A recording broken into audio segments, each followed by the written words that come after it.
चांदनी जी हैदराबाद से। राधे राधे महाराज जी। महाराज जी, कई बार नाम छूट जाता है और कोई दुविधा या कठिनाई आने पर ही नाम स्मरण आता है, तब मन में ये गलानी होती है कि भगवत प्राप्ति कराने वाले नाम को हम सांसारिक स्वार्थ हेतु खर्च कर रहे हैं, ये नहीं जानते हुए कि हम अपने और अपनों की नहीं, हम कामनाओं। खर्च की तरफ तो नहीं आपको सावधान करते। भगवान का नाम खर्चा ही नहीं होता है। एक बार राधा कहा तो एक बार राधा की कीमत पूरा संसार नहीं है।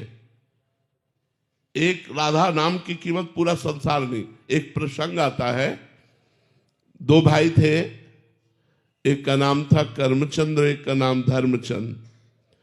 जो धर्मचंद थे वो बड़े थे, कर्मचंद छोटे थे। नाम महिमा में आता है। धर्मचंद बचपन से भगवान का नाम जप करते थे, अच्छे आचरण करते थे और उन्हें संत जन प्राण प्यारे लगते थे। अगर कहीं भी संत दिखाई दे तो उनके चरण छू के मना के अपने घर लाना, उनका चरणामृत उतारना, आरती करना, उनको भोजन पवाना। और जो कर्मचंद छोटा भाई था, उसका स्वभाव संतों को देखते ही गालियां देने लगना।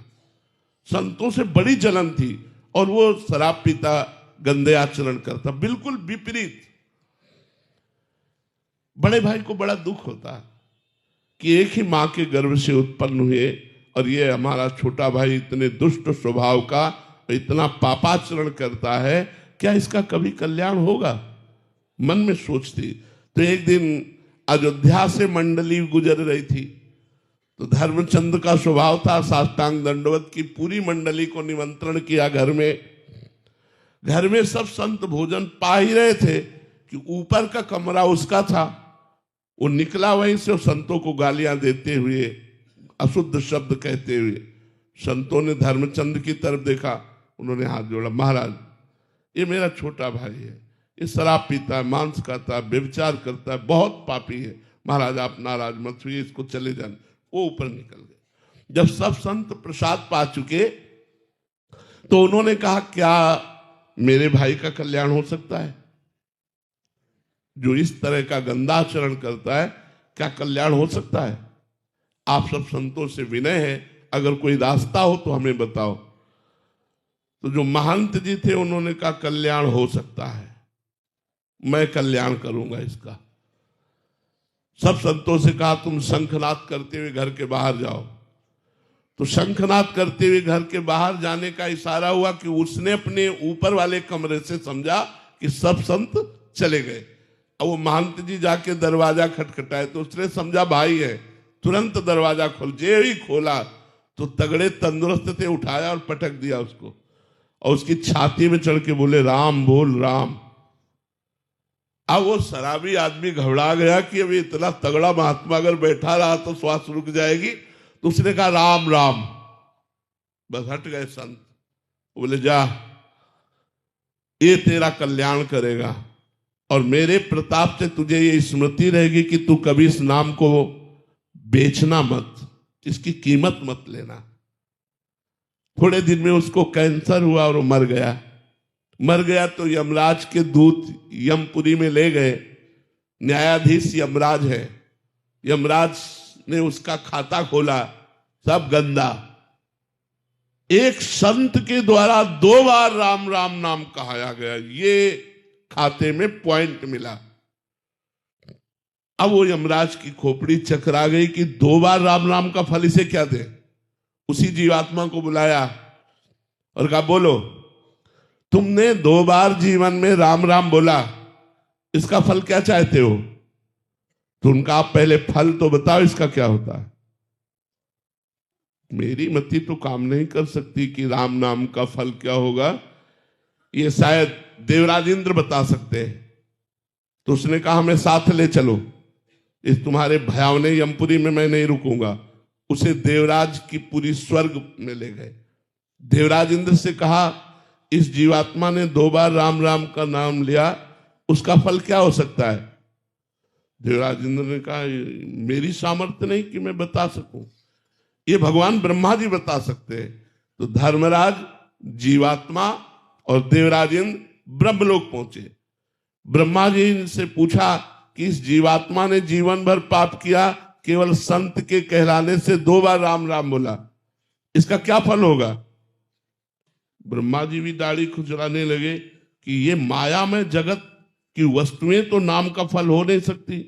इसलिए उन्होंने कहा कि इसका पूर्ण निर्णय तो भगवान शंकर कर सकते हैं, क्योंकि वो रात दिन जपते रहते हैं। ब्रह्मा जी, देवराज इंद्र, धर्मराज, जीवात्मा कैलाश पर्वत पर पहुंचे। भगवान शंकर ने स्वागत किया। कैसे आगमन हुआ, बात बताई गई। भगवान शंकर ने कहा, देखो राम नाम की महिमा तो हम कुछ जानते हैं, वो भी कुछ, पूरी वो भी नहीं। राम नाम का फल क्या होगा ये हम नहीं बता सकते।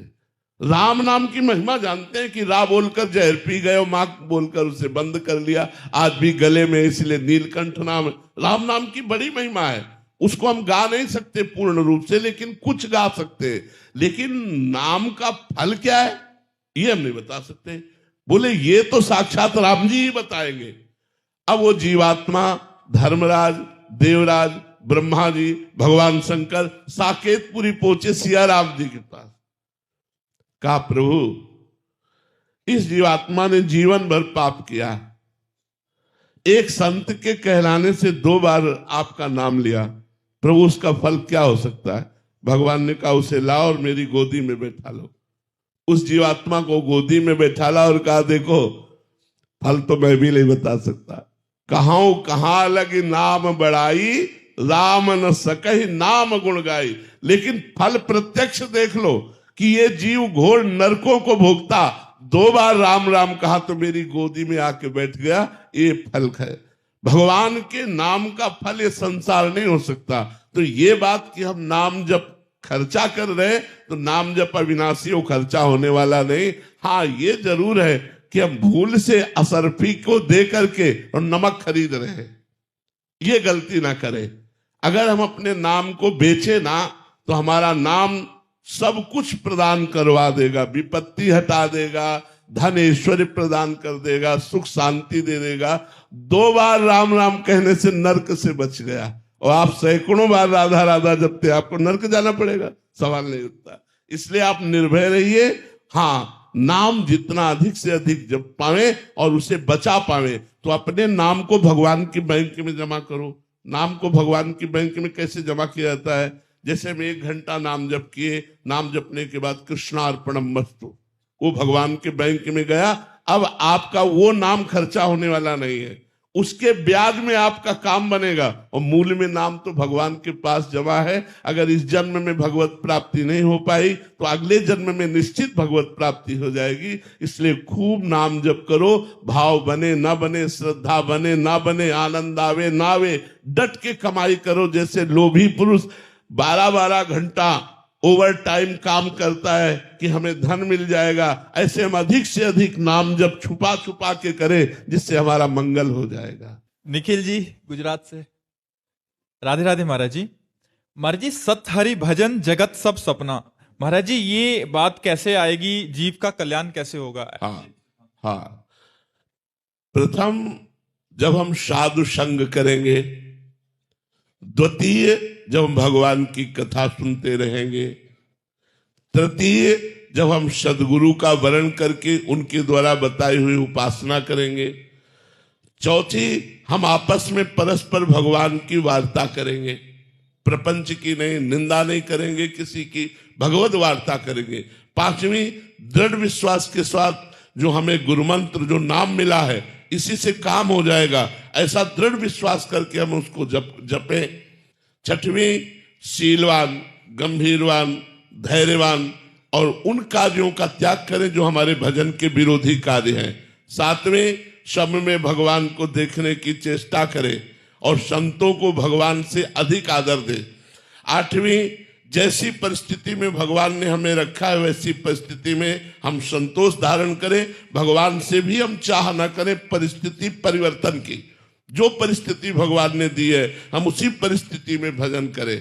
नवीं, सबसे नम्र व्यवहार हो, सरल व्यवहार हो, सत्य व्यवहार हो और भगवान पर दृढ़ भरोसा हो। अगर ये 9 बातें हैं तो निश्चित उसमें भगवत अनुराग, तत्वबोध, ज्ञान, वैराग्य जो चाहेगा वो सब प्राप्त हो जाएगा।